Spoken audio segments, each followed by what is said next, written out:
Hello, everyone. A very warm welcome to this week's episode of the Sky Sports F1 podcast. I hope you are doing okay. It's race week again. We've got the Hungarian Grand Prix this week, so I thought we'd do a Q&A and a little preview of Hungary 2 with our super strategist, Bernie Collins. Bernie, how are you? Hi, Matt. What an intro. Super strategist. Let's see how it goes. Super strategist. How was your weekend? You were at Goodwood. How was it? At Goodwood, like many others. Yeah, it was really nice, actually. I went along on Saturday. The weather played ball for us, at least.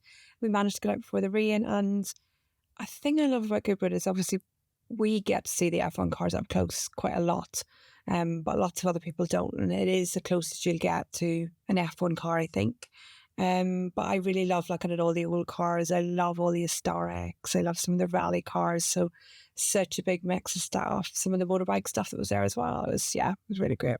Yeah, good turnout from F1 actually as well. We had Max Verstappen, Sergio Perez, Daniel Ricciardo, all there celebrating 20 years of Red Bull. And then Alonso was there. Alonso took Rachel up the hill. And I don't think I've ever seen Fernando Alonso so animated. It was quite an experience. Yeah. There was loads of people attending, really. It was really great. Yeah, brilliant. All right, well, let's turn our attention to Formula One and what's happening this week. Hungarian Grand Prix, of course. But Bernie, great to get your thoughts on what happened last week at Silverstone and we'll come on to Lewis's win in a minute, but I think since we've got you on as our strategist, I think the one of the big talking points was McLaren's strategy errors, if we could perhaps call them errors, or you know, I guess what's interesting is they were tiny misjudgments, weren't they, that seemed to have a profound impact on the race. We'll kick it off with a question from Brian. He says, "Hi Bernie, what is your view on McLaren's decision to go for the softs on Lando's final pit stop at Silverstone? I get that the driver has his view, but how much weight is given to engineers' advice?" Yeah, so good question, Brian. It was really interesting watching along because McLaren were in the strong position of having another medium. Obviously, everyone started a medium, or largely everyone. And that, was a really strong tyre for that final stint. We've seen that, happen on Piastri. Piastri fitted that medium for the final stint. But rather than call it like strategy errors, it's more hesitation that I see a lot, particularly on Lando Norris's car. And I'm not blaming Norris for that. It's a team effort in terms of the communication that goes on there. And it seemed that there's a few issues. One, they ended up with the wrong tyre fitted. They put on the soft to cover Russell rather than the hard to cover Verstappen. But they shouldn't have been really looking at it like that. They should have been looking at what's the best tyre for this final stint. As well, there was so much discussion on the tyre, which tyre was correct, that they actually dropped the ball on what was the right stop lap to fit that dry tyre. So they were so distracted by which tyre it would be that actually just getting the stop lap right onto any tyre was missed. They were sort of one lap too late in that. So there's a few things there. We've heard time and time again, Lando being asked which tyre would he like, blah, blah, blah. But in the car, he doesn't have all the info. A lot of that info needs to come from the pit wall.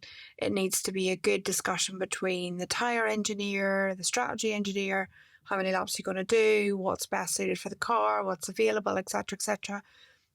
And then you should really be given, in my opinion, Lando this is our preferred choice discussion.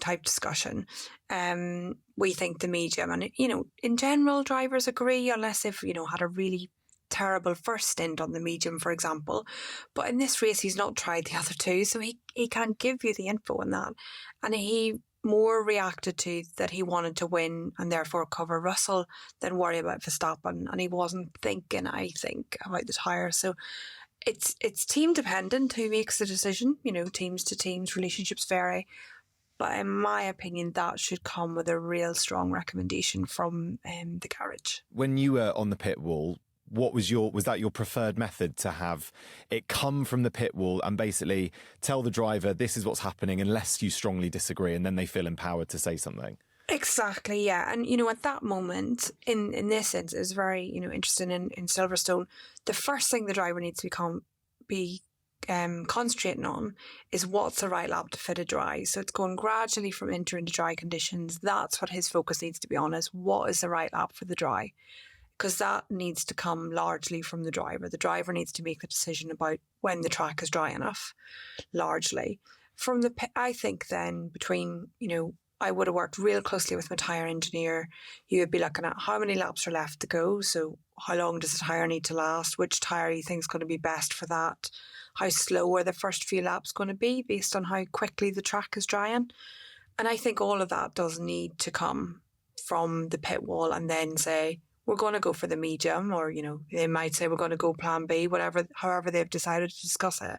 And then it's up to him to say, that tyre was a bit rubbish in the first stint or whatever. And I think the stronger drivers we see make those sorts of decisions. That, it's experience from Lando's side as well. Yeah. It's interesting you mentioned the tyre engineer. I think few people might be interested to learn that is even a job. Is that their sole focus, is to work on the right tyre for the right moment? Like how? I guess I'm more intrigued to know, like, what does that job entail as a tyre engineer, apart from the obvious? Yeah.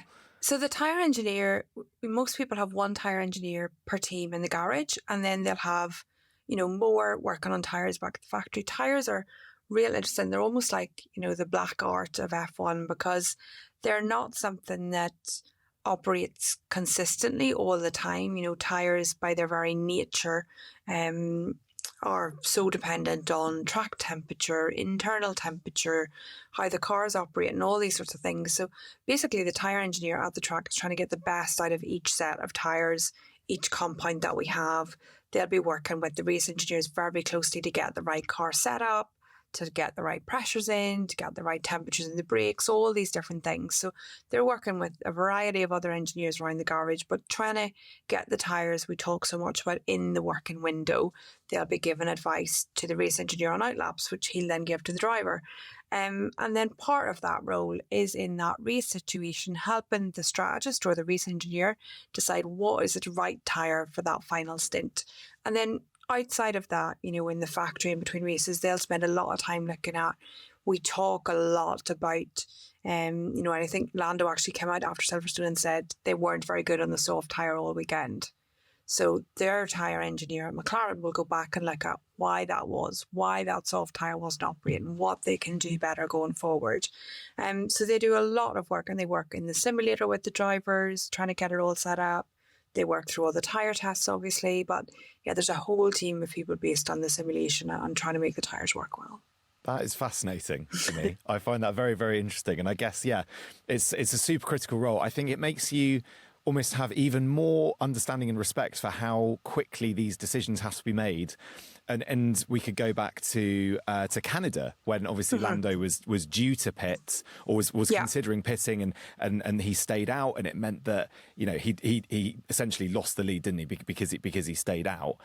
And I guess hearing you talk about that chain of command and hearing how many people are involved in that decision, unless someone breaks rank and just says, "Yep, this is what's happening," it does have to be a bit of a democracy in that process for it to work effectively.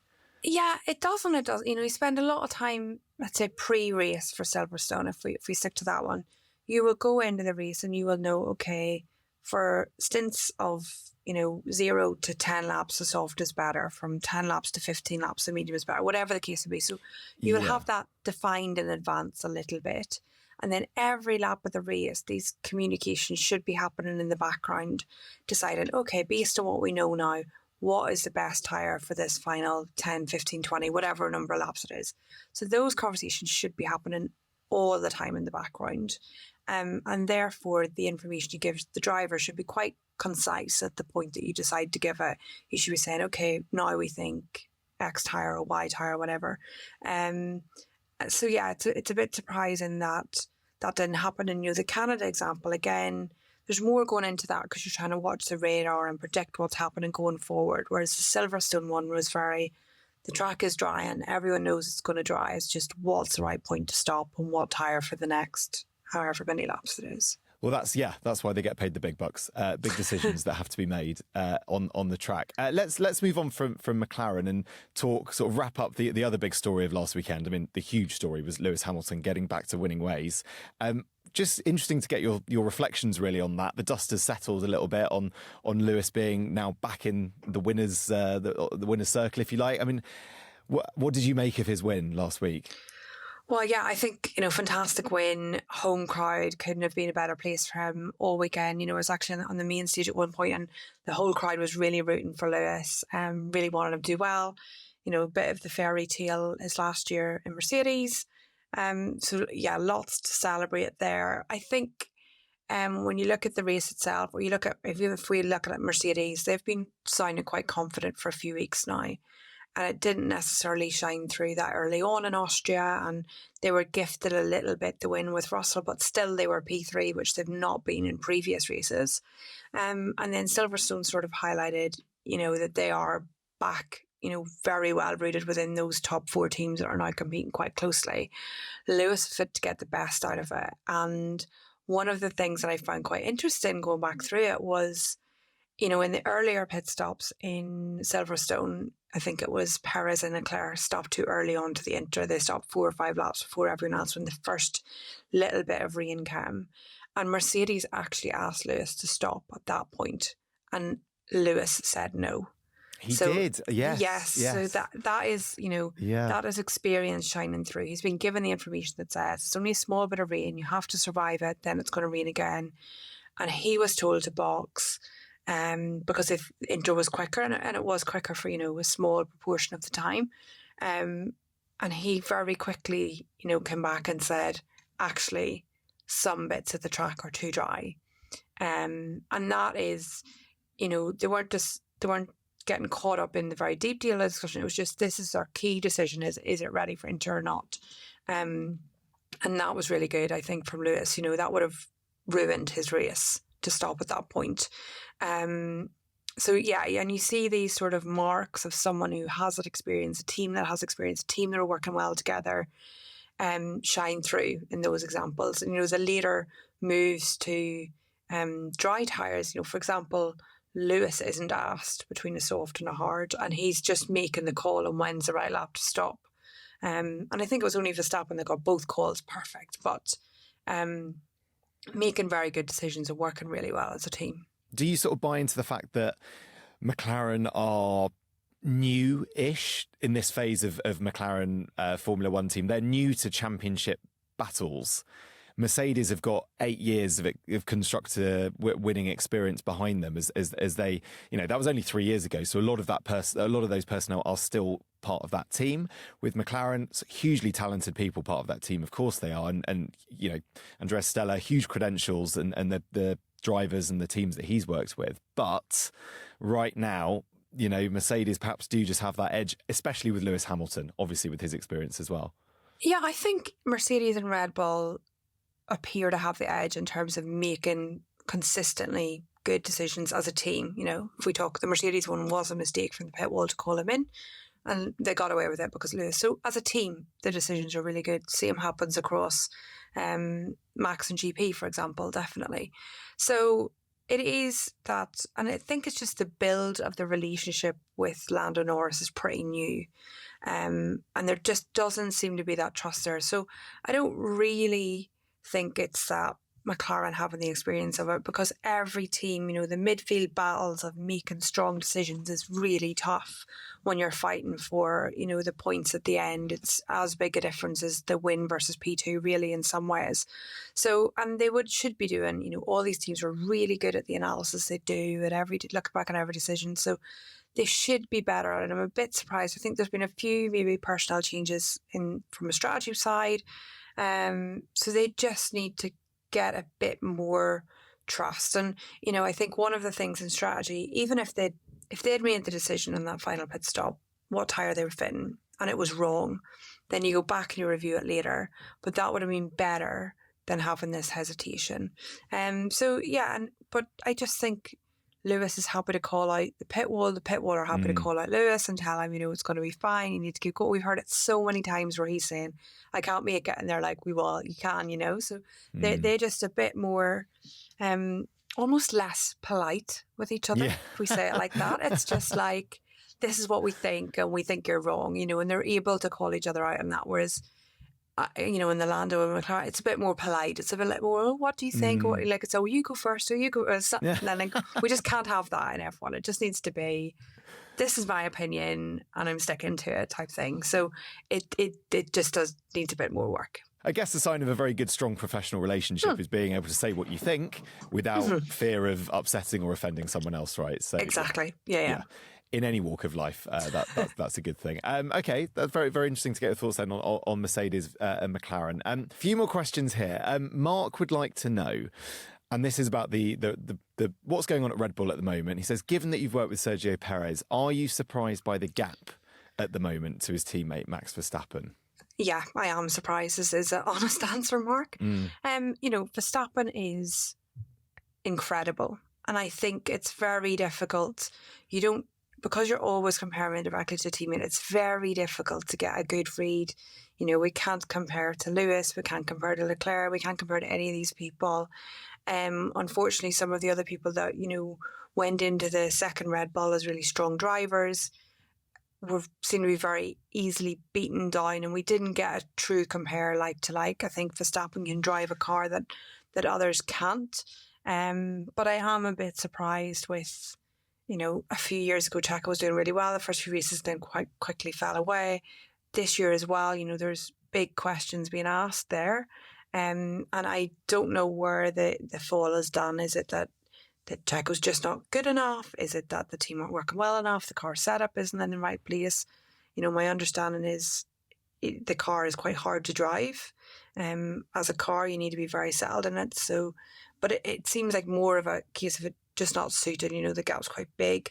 And then I think, from a points point of view, if we just look at points at the end of a race, the gap's pretty shocking in terms of the contribution to the Red Bull team. And that would be, a gap of X number of tenths in qualifying aren't necessarily going to worry Red Bull too much because they know that Verstappen is so strong. But the points at the end of the race are a big problem, because that is what will lose them the World Championship as a team, is the second car not scoring points. That's, again, even in midfield teams, that's what loses you the positions, is two cars not consistently scoring points. And, if Max DNFs or he has a race that he needs to take a new engine penalty, Checo at this stage doesn't appear like he's going to be there to pick up the pieces. And that is really detrimental to our team. Now, a few of those, let's be honest, haven't been his fault. He got the penalty for bringing the car back in. That was a grid penalty the next weekend. He had a race where he towed Max around, so didn't get the qualifying position. So there have been things. Now, Red Bull have been keeping track of all of that much, much better than we are on the outside. But still, it's not quite there. And when you see the talent of some of the younger drivers that are trying to come through, and the question marks over if Max is going to stay or not, then Red Bull really need to be looking at who is their next Max Verstappen. And it seems early in his career to say that. Of course it is. He's very young. But you cannot retain, unless you can guarantee you have the best car, you can't guarantee you retain that sort of driver. So they need to be looking to the future. What an interesting perspective, because a lot has been made of who would replace Sergio Perez, and we discussed on the podcast last week. There isn't one candidate who is out and out the one that you would look to. There's a lot of very talented drivers who could take that seat, but you're right. If Max Verstappen leaves, then all of a sudden that team is, from a driver's perspective, is quite weak, isn't it? And you do need that new headline driver, the one that's going to be at the front, the one that's going to be consistently delivering you performances, to step up. And the moment we discuss a lot, we've got 4 teams now. If the championship was only starting now, we would have 4 teams in the running. Red Bull have had a good head start, but if it was only starting now, and if you didn't have Verstappen and you had 2 Perez's, that would rank Red Bull probably as the 4th fastest team, from where at the moment they're in good contention for the fastest team.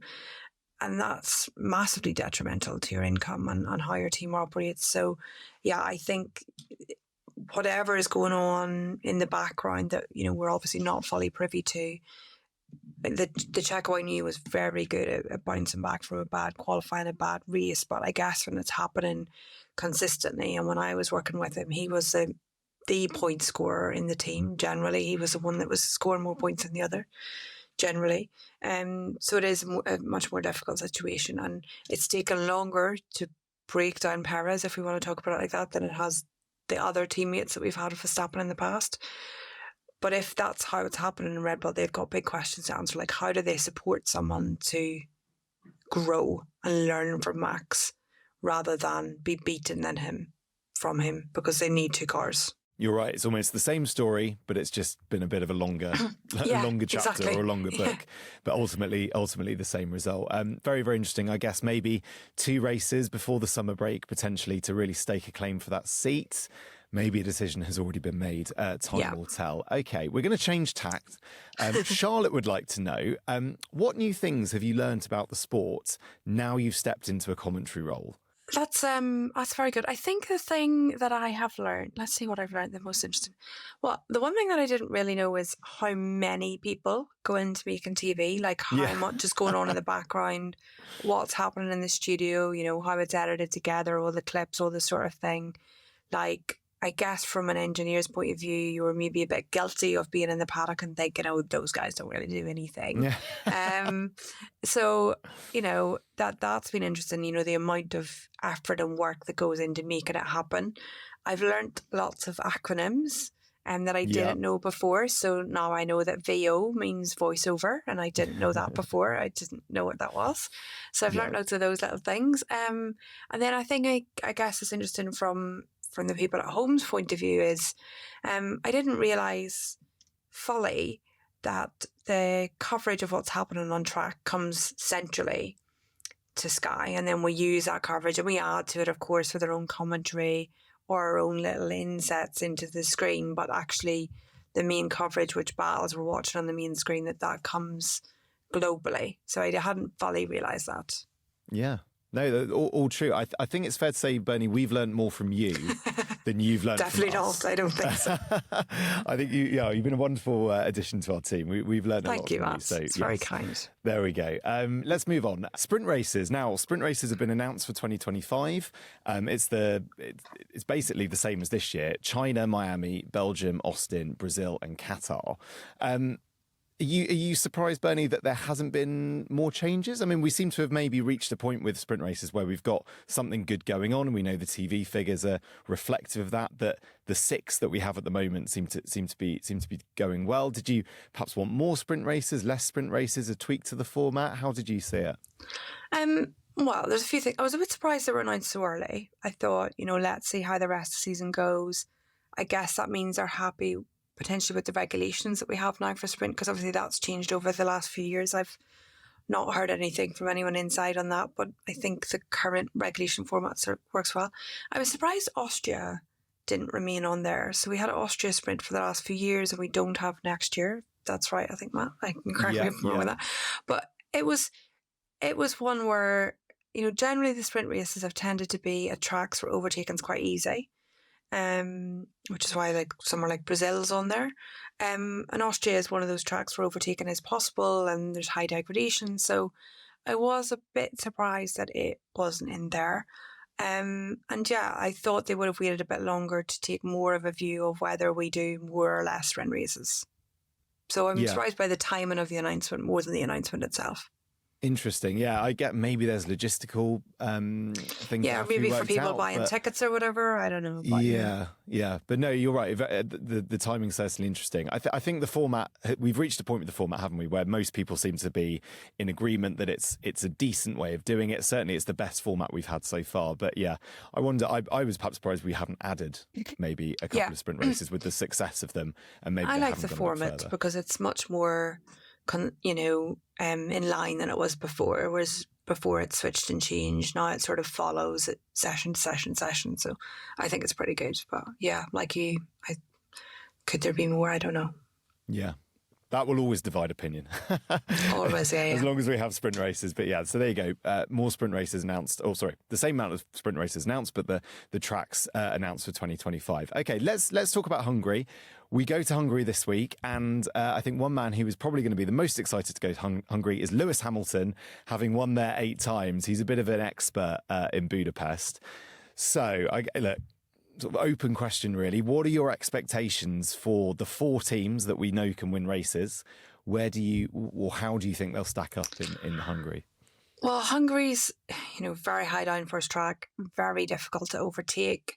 So it is going to be, it's quite different if we think of Silverstone or Austria. There's a lot less straight line than what we had in either of those tracks. So it's going to be a very different test for the cars that we have available. It's going to be much, much, much hotter than anyone who is at Silverstone, much hotter than Silverstone, which brings its own issues in terms of tire degradation. We have seen maybe that McLaren have been a bit stronger than Red Bull on the deg in some of the more recent races. So is that going to continue forward into this one? So it will be very close, and it will be a sort of a different test for all of the cars. It is one where I think that making decisions is really important because it's quite difficult to overtake. You need to get your stop lap pretty correct. You need to get your qualifying in the best position you can. So big qualifying laps from anyone who enjoys this track, like you mentioned Lewis winning there. I think in qualifying, someone who really enjoys the track, that does bring a little bit more than, just having the good car. It is about having that confidence. It's about knowing the track, where your limits are. So yeah, all to play for. I'd say that you have to look at the big qualifiers. So, you've got either the Ferraris maybe, but Ferrari have definitely dropped away. So we'd probably put them at the fourth team out of the ones that we have. McLaren's probably up there, and then it's very tight with Mercedes and Red Bull, I would say. But let's see going into it. Mercedes, of course, going for 3 in a row. They could win three on the bounce, which is quite an extraordinary. Yeah. 2 in a row wasn't on my bingo card at the start of the year for any other team, for anyone other than Red Bull. So it's been impressive. Yeah, I saw on Twitter a clip. We did an interview with Alex Albon, George Russell, Lando Norris at the start of the year. We went karting with them in Bahrain, and we asked them for their predictions. And George Russell predicted that Mercedes would win a race, that Lando would win a race, and that Alex would win in Monza. So all I'm saying is he's right on 2 of the 3 predictions. Okay. So, yeah, watch out Monza for Alex Albon is all I'll say. Was that pre-season, was it? That was pre-season, yeah. Yeah, so I think he's probably basing that on the fact that last year Williams were really good straight line, and I don't think we've seen that this year, but let's see. Let's see. Look, I'm going to say he's wrong on that one, yeah. Yeah. You don't know what they're going to cook up over Yeah, August. that's true, that's true. That sort of brings me on to my final question, which I'd like to get your insight into the summer break for teams. And look, we're sort of 2 weeks out now, aren't we, for the summer break? So I guess many people, because of the enforced shutdown, who work for teams are going to be looking forward to their summer holiday. What has to happen between now, the official shutdown, and then when you're allowed to start working on the car again? Just take us behind the scenes a little bit of what that looks like. Yeah, so if we just go through the explanation of it at the moment. So we're starting the week going into Hungary. So we have the Hungary race, then teams will go straight from Hungary to Belgium. Most of the teams will go straight from Hungary to Belgium. The engineers will come back to the UK, but all the mechanics, all the trucks go straight to Belgium. Then after Belgium, they basically have a week that they can work in the factory. Then they start their 2-week shutdown, and then they'll come back on the Monday of Zandvoort, I think. So Zandvoort's one after the break. So basically it becomes a bit like, so at the moment there's 4 weeks between races, 3 weekends.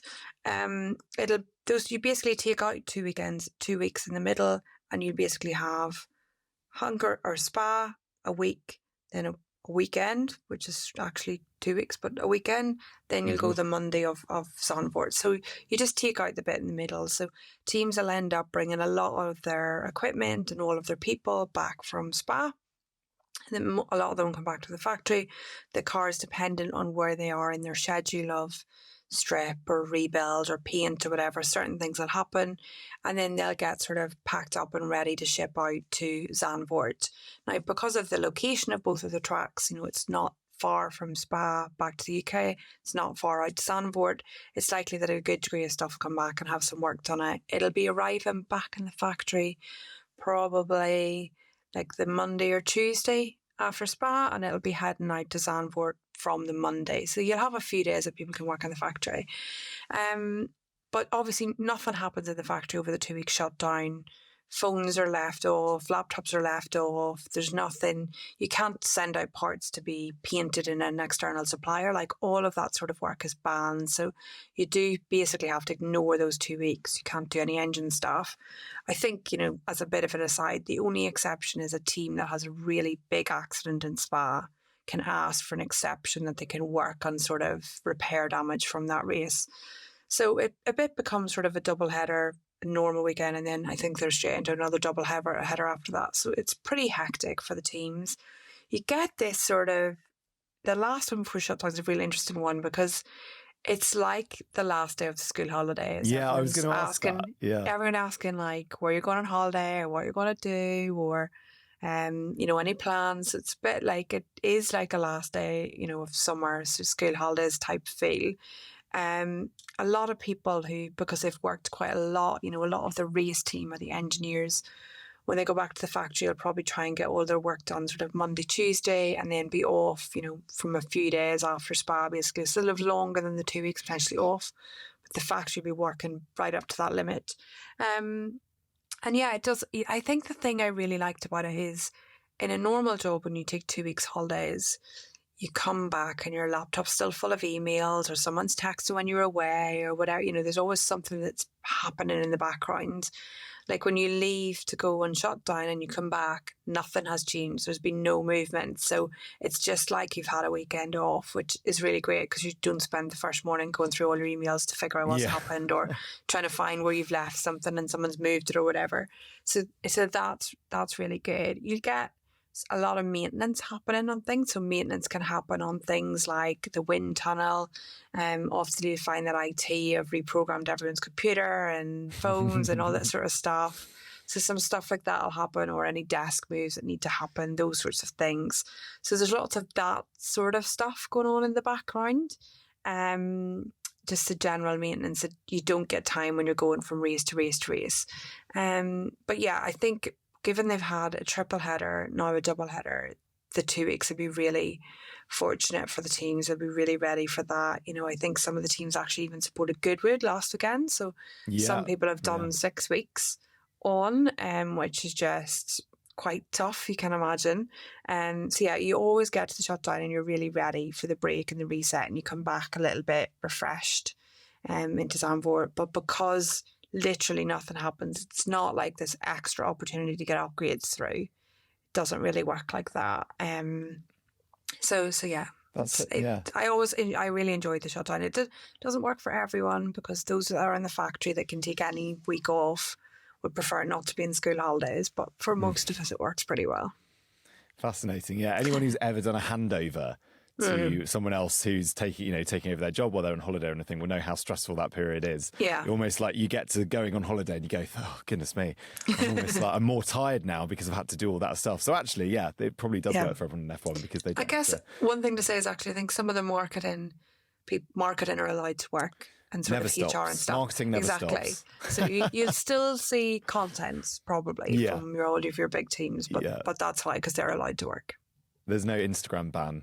Exactly. Formula One have enforced, yeah. Amazing stuff, Bernie. Thank you so much. Absolutely fascinating. Just time to tell people at home about the timings for this week. So we've got a full programme of F2 and F3 out in Hungary.